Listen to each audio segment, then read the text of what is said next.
नमस्कार दोस्तों, स्वागत करते हैं आपके अपने यूट्यूब चैनल पर। दोस्तों, इस टाइम की गवर्नमेंट जॉब की सबसे बड़ी अपडेट हमारे द्वारा दी जा रही है। मध्य प्रदेश में पुलिस भर्ती का ऑफिशियल नोटिफिकेशन जारी कर दिया गया है और इस फॉर्म को 8वीं पास और 10वीं पास सभी स्टूडेंट भर सकते हैं।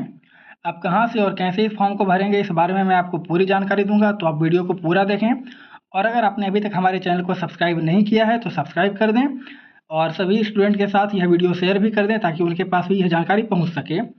तो सबसे पहले हम बात करते हैं, ये इसका ऑफिशियल नोटिफिकेशन है। पहले हम इसके एलिजिबिलिटी, एज, इन सारी चीज़ों के बारे में हम बात करते हैं।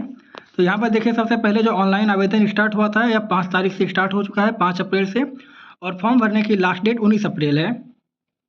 और बता दें आपको कि यह जो भर्ती आई हुई है मध्य प्रदेश में, यहाँ पर देखिए ये इसका ऑफिशियल नोटिफिकेशन है। और ये जो भर्ती आई हुई है यह है बैंड की, यानी कि जैसे कि आपने देखा होगा पासिंग आउट परेड में जो बिगुल बजाते हैं या फिर कोई फंक्शन हो आर्मी की, या सॉरी मतलब पुलिस की तरफ से, तो इसमें जो बैंड बजाते हैं, जैसे कि आप बोल सकते हो इंस्ट्रूमेंट, कोई वाद्य यंत्र हो, तो ये बैंड इकाई की जो है भर्ती आई हुई है। देखिए यहाँ पर लिखा हुआ है बैंड दल में सीधे भर्ती, यहाँ पर बैंड की ये भर्ती आई हुई है।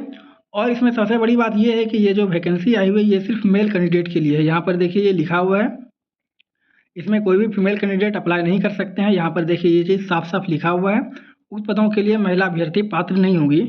तो ये जो वैकेंसी आई हुई है, टोटल 679 पोस्ट पर ये वैकेंसी आई हुई है और सभी यहाँ पर मेल कैंडिडेट ही इस फॉर्म को भर पाएंगे। यहाँ पर देखिए कैटेगरी वाइज जो है लिखा हुआ है वैकेंसी की, किस कैटेगरी के लिए कितनी पोस्ट पर ये वैकेंसी आई हुई है। और उसके बाद बात कर लेते हैं इसके एग्ज़ाम फ़ी के बारे में, यानी कि आप जो फॉर्म अप्लाई करेंगे तो इसके लिए जो आरक्षित अभ्यर्थी होंगे, यानी कि जनरल कैटेगरी के जो स्टूडेंट होंगे, इन्हें यहाँ पर 500 रुपये लगेंगे। उसके बाद SC ST जो स्टूडेंट होंगे, उसके बाद OBC और EWS, इनके लिए यहाँ पर 250 रुपये लग रहे हैं।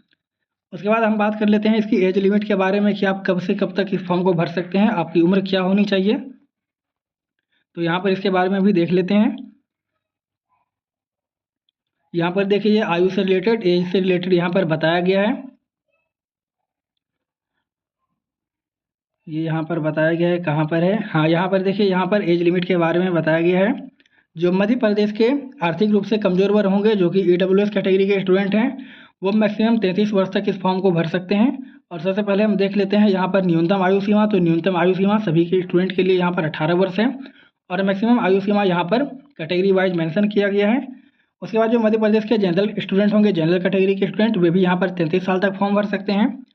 उसके बाद अन्य प्रदेश, यानी कि जैसे कि आप बिहार से, झारखंड से, उत्तर प्रदेश से अगर आप फॉर्म भरोगे तो आप 18 से 33 वर्ष तक के बीच आपकी उम्र होनी चाहिए। उसके बाद जो आरक्षित श्रेणी है, यानी कि अनुसूचित जाति, अन्य पिछड़ा वर्ग और मध्य प्रदेश के जो आदिवासी हैं, उनके लिए यहाँ पर आप 38 वर्ष तक इस फॉर्म को भर सकते हो। उसके बाद जो होमगार्ड हैं, होमगार्ड के कर्मचारी हैं, वे भी, उन्हें भी यहाँ पर 38 वर्ष तक की यहाँ पर लिमिट दी गई है।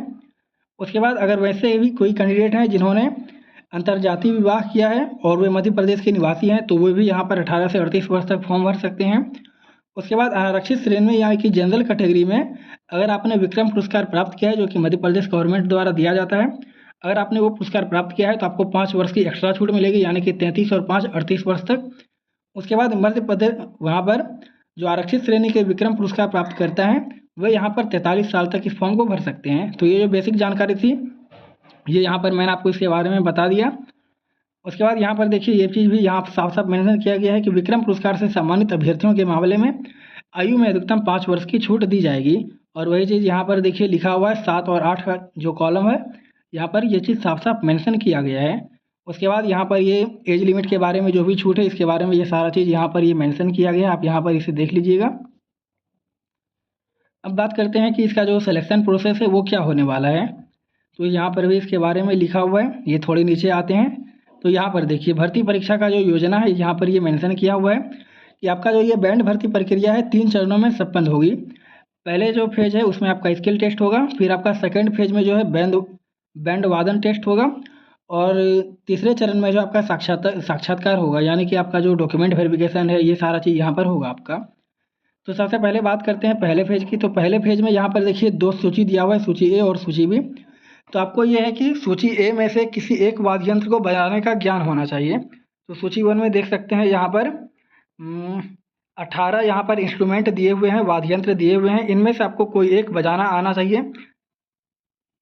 उसके बाद यहाँ पर देखिए ग्रुप बी है, तो ग्रुप बी के बारे में भी यहाँ पर मेंशन किया हुआ है कि सूची ए के साथ साथ सूची बी के किसी वाद्य यंत्र का वादन का ज्ञान है तो वह उसकी अतिरिक्त योग्यता मानी जाएगी। इसमें आपको मार्क्स मिलेंगे, मैं आपको इसके बारे में भी बताऊंगा। अगर आप ये 18 इंस्ट्रूमेंट में से कोई बजा लेते हो तो ये ठीक है। उसके बाद यहाँ पर जो सूची बी है, सूची बी में से आप में अगर कोई भी इंस्ट्रूमेंट बजा सकते हैं तो आपको यहाँ पर माना जाएगा कि यहाँ पर देखिए ये चीज़ लिखा हुआ है, अतिरिक्त योग्यता उसकी मानी जाएगी, यानी कि आप और अच्छे माने जाएंगे, इसके और ज़्यादा एलिजिबल माने जाएंगे। और यहाँ पर ये भी दिया हुआ है कि उससे पृथक से यहाँ पर आपको बोनस अंक भी यानी कि बोनस मार्क्स दिए जाएंगे अगर आप जो है सूची बी के कोई भी इंस्ट्रूमेंट बजा सकते हैं। तो यहाँ पर इसके बारे में भी लिखा हुआ है। अब देखिए यहाँ पर मार्क्स के बारे में बात कर लेते हैं। बैंड वादन टेस्ट जो है ये होगा आपका द्वितीय चरण में। इसमें आपको टोटल 75 मार्क्स होंगे, ठीक है। तो 75 मार्क्स में से आपके जो 60 मार्क्स होंगे वो आपको सूची ए से मिलेंगे, यानी कि सूची ए में जो भी वाद्य यंत्र दिए हुए हैं अगर आप उसमें से कोई एक बजा लेते हो तो आपको यहाँ पर अंक मिलेंगे। और उसके बाद सूची बी में जो है वो वहाँ पर आपको जो है 15 अंक बोनस के रूप में मिलेंगे। यहाँ पर देखिए सूची बी के बारे में लिखा हुआ है कि 5 अंक जो है बोनस के मिलेंगे। तो टोटल आपका ट्रेड संबंधी जो टेस्ट होगा वो आपका 60 मार्क्स का होगा और यहाँ पर जो है बोनस अंक होगा यहाँ पर आपका 15 मार्क्स का। तो ये टोटल 75 मार्क्स के हो गए। उसके बाद अब बात कर लेते हैं थर्ड फेज की। तो थर्ड फेज जो है यहाँ पर इसके साक्षात्कार के बारे में दिया हुआ है कि जो कि 25 मार्क्स का होगा और ये 25 मार्क्स जो है आपके ट्रेड ज्ञान से होंगे, जैसे कि अगर आपने एनसीसी किया है या फिर आपने कोई किसी खेल कूद में सर्टिफिकेट आपने हासिल किया है नेशनल या इंटरनेशनल या फिर स्टेट लेवल पर, और भी यहाँ पर सारी चीज़ें दी गई हैं। तो ये आपका यहाँ पर 3 फेज में आपका यहाँ पर लिया जाएगा। अगर आप ये 3 फेज पास करते हैं तो फिर आपका जो है शारीरिक मापदंड होगा।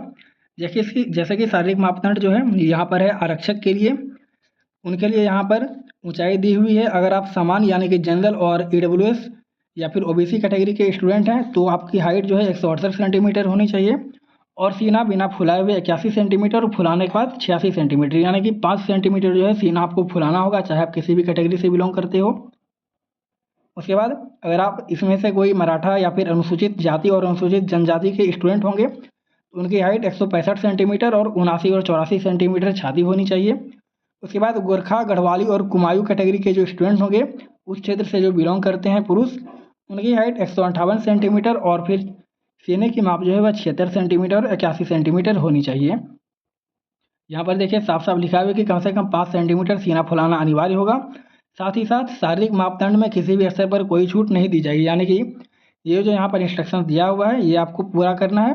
अगर आप इसमें फेल होते हैं तो फिर आप वहाँ पर सिलेक्ट नहीं किया जाएगा आपको। उसके बाद ये सारा चीज़ होने के बाद आपका जो बेसिक टेस्ट है, जैसे कि मेडिकल टेस्ट, आपका जो है आँख का जाँच किया जाएगा, नौकनी, अन्य शरीर का मतलब कि शरीर का और भी कोई भी अंग से आप विकलांग नहीं होने चाहिए, ये सारी चीज़ जो है आपका मेडिकल में यहाँ पर लिया जाएगा। उसके बाद जो सिलेक्शन प्रोसेस का जो नेक्स्ट प्रोसेस है वो ये होने वाला है कि इसके बाद जो है आपका मेरिट लिस्ट जारी किया जाएगा और मेरिट लिस्ट जारी किए जाने के बाद फिर आपका डॉक्यूमेंट वेरिफिकेशन होगा। तो ये डायरेक्ट भर्ती है, ना ही इसमें कोई दौड़ होगा, ना ही कोई एग्ज़ाम होने वाला है। ये केवल आपके ट्रेड टेस्ट यानी कि स्किल टेस्ट के बेसिक बेस पर आपको इसमें जॉब मिल सकती है और ये काफ़ी अधिक मात्रा में वैकेंसी आई हुई है और सभी राज्य में ये वैकेंसी आती भी नहीं है। तो ये आपके लिए बहुत ही इंपॉर्टेंट वैकेंसी है। अगर आप यहाँ पर जो वाद्य यंत्र दिए हुए हैं, इंस्ट्रूमेंट दिए हुए हैं, अगर आप इसमें से कोई बजा लेते हैं तो फिर आप ये फॉर्म भर सकते हैं अगर आपकी एज ख़त्म नहीं हुई है। अब मैं आपको बता देता हूँ कि आप इस फॉर्म को अप्लाई कैसे कर सकते हैं। अप्लाई करने के लिए आपको यहाँ पर इसके ऑफिशियल साइट पर आ जाना है। साइट का लिंक आपको वीडियो के डिस्क्रिप्शन बॉक्स में मिल जाएगा।